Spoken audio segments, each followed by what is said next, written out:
নমস্কার, আমি অভিজিৎ। গতকাল অর্থাৎ 22শে ডিসেম্বর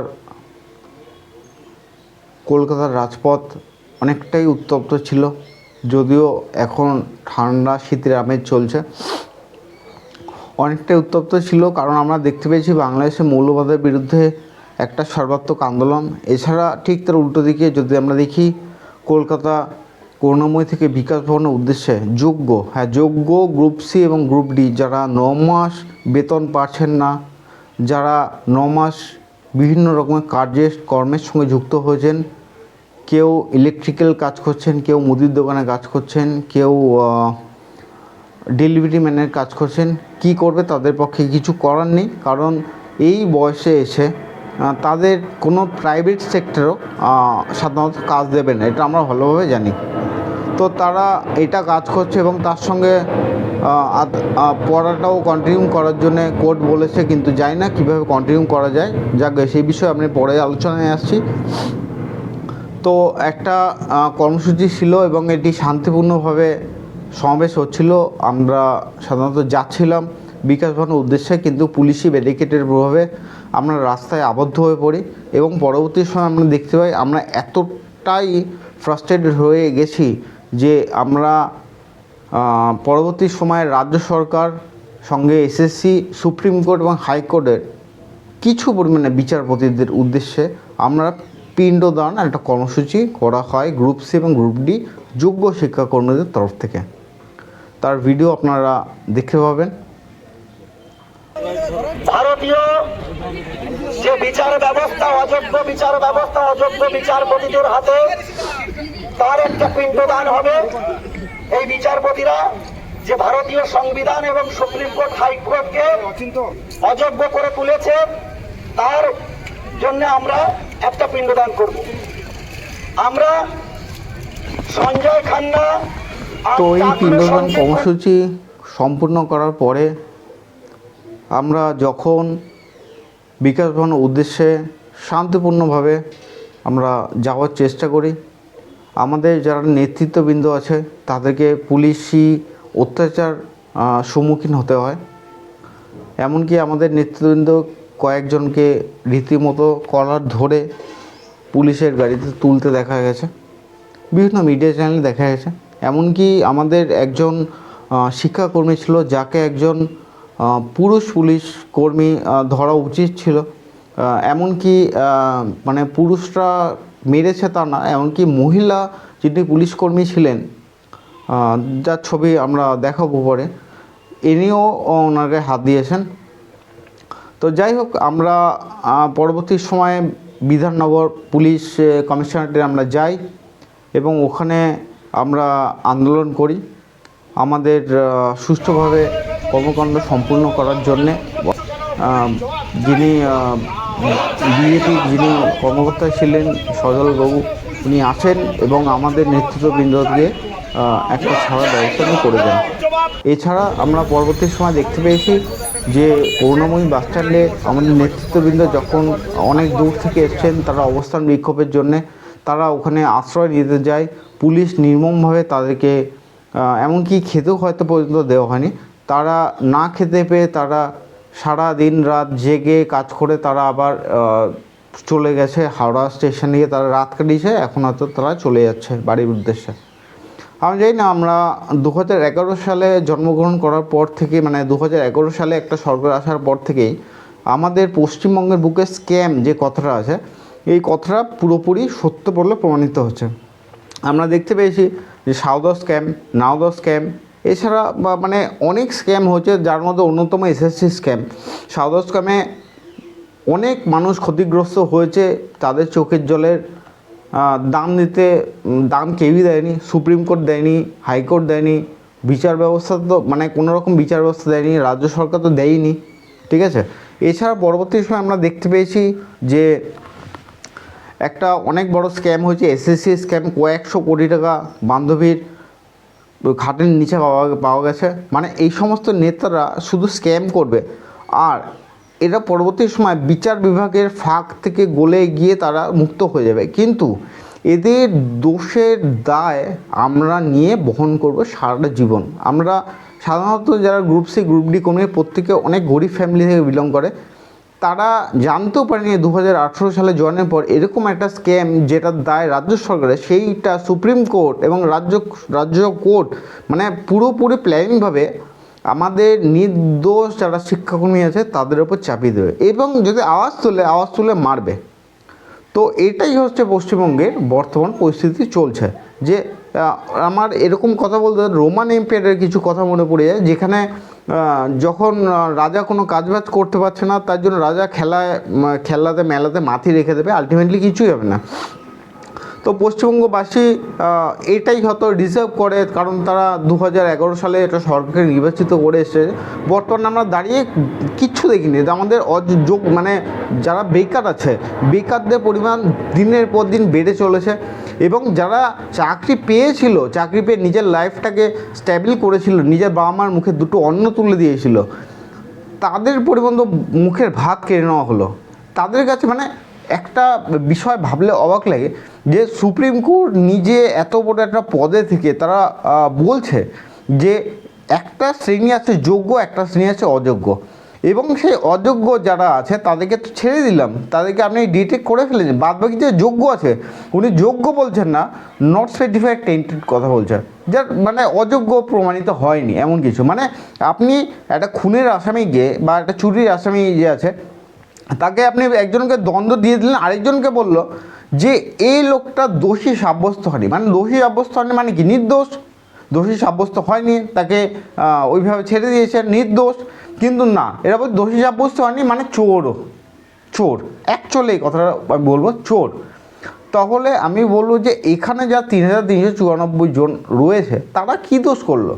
কারণ আমরা দেখতে পেয়েছি যখন এপ্রিল মাসে 3 থেকে 4 তারিখে আমাদের যখন চাকরি যায়, তারপরে 17 তারিখে যখন একই বিচারপতি যখন রায় দেয়, তখন বলে যে গ্রুপ সি এবং গ্রুপ ডিদের কর্মীদের প্রচণ্ড পার্সেন্টেজ মানে এদের প্রচণ্ড পরিমাণে মানে দুর্নীতি হয়েছে।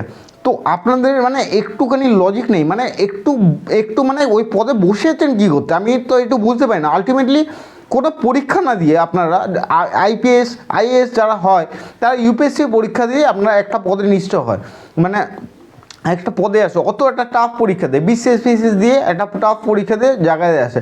কিন্তু আপনারা দেশের সর্বোচ্চ পদে বসে আছেন, যেখানে সিলেকশন নিজেদের মধ্যে নিজেদের সিলেকশন করে দেখছেন। যদি বিচার ব্যবস্থাতে যদি এইরকম ইউপিএসসি বা এর চেয়ে সোজা যদি পরীক্ষা যদি কন্ডাক্ট করা হয় না, এই একটা বিচারপতিও পাস করতে পারবে না, সুতরাং পুরো বিচার ব্যবস্থা ফাঁকা হয়ে যাবে। বলতে খুবই খারাপ লাগছে, পুরো বিচার ব্যবস্থা ফাঁকা হয়ে যাবে।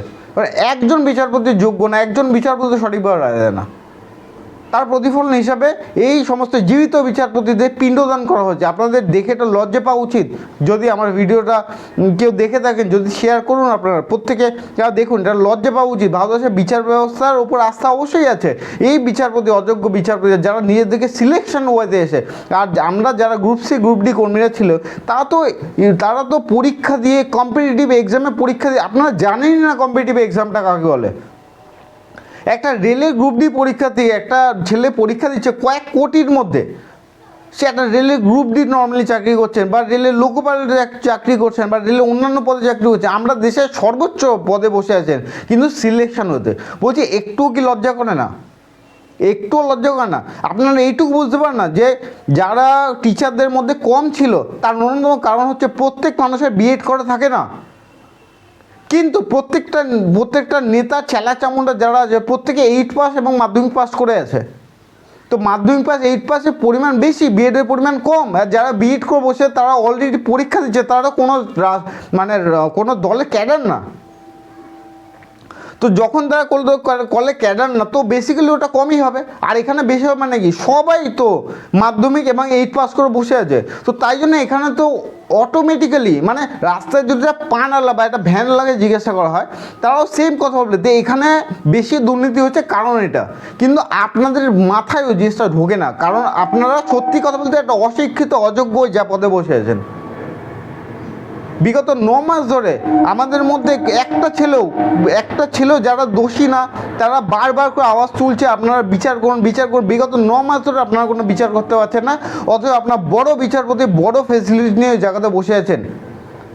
অনেক বিচারপতি নিজেকে মা দুর্গা বলছে, অনেকে বিচারপতি নিজেকে ভগবান মনে করছেন। এই জিনিসগুলো চলতে পারে না দীর্ঘদিন। বিচার ব্যবস্থা একটা প্রহসনে পরিণত হয়েছে। পশ্চিমবঙ্গবাসী বিচার ব্যবস্থার নামে রীতিমতো ভয় পায়। আপনাদের জানা উচিত বিচার ব্যবস্থাতে কেউ যেতে চান না ঝামেলা। আর কিছু সংখ্যক অ্যাডভোকেট আছে যারা এটাকে নিজের ভাত করে নিয়েছে। যতদিন পর্যন্ত কেসটা চালাতে পারে তাদের ফিস তো চলে আসছে, আর বিচারপতিরা তা তো মাইনে পেয়ে যাচ্ছেন, তাদের তো কোনো অসুবিধা নেই। আপনাদের দয়া করে আপনাদের মাইনেগুলো একটু বন্ধ করে আমাদের ব্যবস্থাগুলো মানে অবস্থাটা ভাবার চেষ্টা করুন, যে এই ছেলেগুলো যাদের মা বাবা বৃদ্ধ, কারণ মা বাবা এখন কাজ করতে পারে না, ছেলেগুলো পার্ট টাইম কোনো জায়গায় কাজ করছে, রাজমিস্ত্রি যা তা কাজ করছে, করে কোনো মতো সংসার চালাচ্ছে, তাদের বলছেন আবার পরীক্ষা দিতে উইদাউট এই স্যালারি। তারা কীভাবে দেবে? আর পরীক্ষা দেবেই বা কেন তারা? একটা মানুষ কম্পিটিটিভ এক্সাম যার একটুখানি বায়োলজিক্যাল নলেজ নেই, যে বয়স বাড়ার সঙ্গে সঙ্গে মানুষের মস্তিষ্কের কিছু পরিবর্তন হয়, মানুষের শারীরিক অবস্থার পরিবর্তন হয়, মানে সায়েন্সের পর্যন্ত একটুখানিও আপনারা পড়ে বিচারপতি পদে বসেন না, অথচ আপনারা দেশের মহামান্য জায়গাতে বসে আছেন। এটা বলতে খুবই লজ্জা লাগছে যে পুরো হাইকোর্ট এবং সুপ্রিম কোর্ট এই সমস্ত বিচারপতি যে জীবিত থাকাকালীন গ্রুপ সি এবং গ্রুপ ডি কর্মীরা পিণ্ডদান করলেন। আপনার এটা ভাবা উচিত, এবং আমরা এটাই আশা রাখবো, ভারতবর্ষের বিচার ব্যবস্থার প্রতি আশা আছে।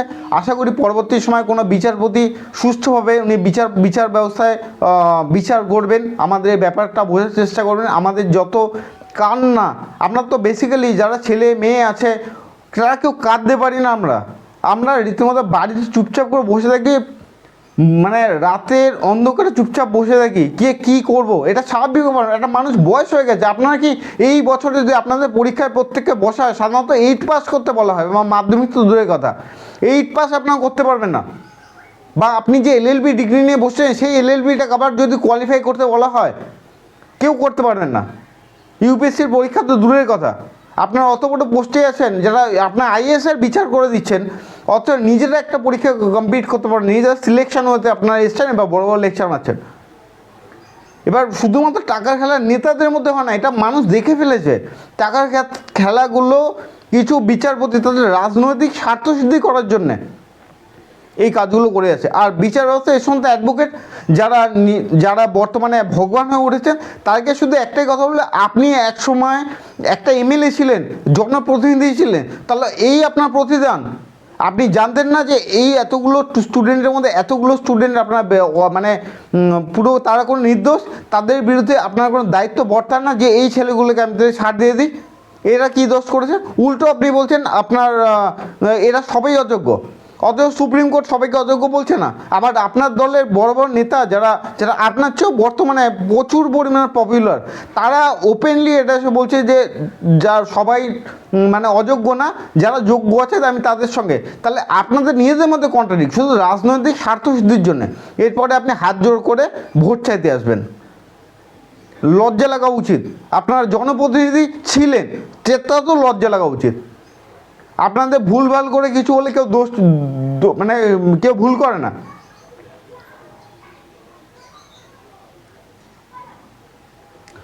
নমস্কার। আনার পর বেশ কিছুক্ষণ কিন্তু বাগবিতণ্ডা চলার পরে পুলিশ অবশেষে মিছিলের অনুমতি দিয়েছে। গ্রুপ সিডি যারা নিজেদের যোগ্য বলে দাবি করছেন তারা কিন্তু মিছিল করে এখন এগোচ্ছেন বিকাশ ভবনের উদ্দেশ্যে, এবং করুণাময়ী মোড়ে তাদেরকে পুলিশ আটকায়। তারপর কিন্তু দীর্ঘক্ষণ পুলিশের সাথে কথা কাটাকাটি চলার পরে তারা কিন্তু মিছিল করে। আপনাদের তো বেতন হচ্ছে না, সংসার চলছে কি করে? সংসার খুব কষ্ট করে চলছে। পুরুষরা কেউ দিন মজুর খাচ্ছে, কেউ অনলাইন সার্ভিস করছে। মানুষ পড়বে কখন? এরা আমাদের জোর করে পরীক্ষায় বসাচ্ছে। তাহলে পুরুষরা যখন এত খাচ্ছে, আমরা পুরোপুরি নির্ভরশীল হয়ে পড়েছি। আজ এত পড়াশোনা শেখার পর, চাকরি করার পর আমরা নির্ভরশীল হয়ে পড়েছি। এটাই আমাদের ভবিষ্যৎ। আপনারা আজকে কি চাইছেন? আমরা চাইছি মুখ্যমন্ত্রী বা শিক্ষামন্ত্রী আমাদের সঙ্গে দেখা করে এই সমস্যার সমাধান করুন। এভাবে চলতে পারে না। আপনাদের তো পুলিশও আটকালো, আপনারা কি চাইছেন? আমরা চাইছি যে কোনো মতে আমরা মুখ্যমন্ত্রী কিংবা শিক্ষামন্ত্রীর সাথে দেখা না করে আজকে যাবো না এখান থেকে। আমাদের সাথে দেখা করতে হবে। আমাদের নিয়ে কি ব্যবস্থা তারা করতে চাইছেন আমরা জানতে চাচ্ছি। পরিষ্কার ভাষায় ক্লিয়ারলি বলতে হবে আমাদের যে তাদের দাবিটা কি। আমাদের দাবিগুলো এতদিনও মানা হচ্ছে না। আমরা কিভাবে চলছি, আমরা পড়াশোনা কি করে করবো পরীক্ষার জন্য? 7 বছর করে সম্ভব না এইভাবে পড়াশোনা করা। বেতন দ্বন্দ্ব, কি করবেন জানেন না। আমরা বেচবো ঘুগনি, আমরা বেচবো চপ, তোমরা বেচবে চাকরি আর বেচবে ঢপ, এই মর্মে কিন্তু পোস্টার লিখে নিয়ে এসে অবশেষে টালবাহানার পর মিছিল করে বিকাশ ভবনের উদ্দেশ্যে এগিয়ে যাচ্ছেন গ্রুপ সিডির যারা কর্মরত ছিলেন সুপ্রিম কোর্টের নির্দেশে যাদের চাকরি হারিয়ে গেছে। ক্যামেরা অমিতের সঙ্গে সুমন, টিভি 9 বাংলা, কলকাতা।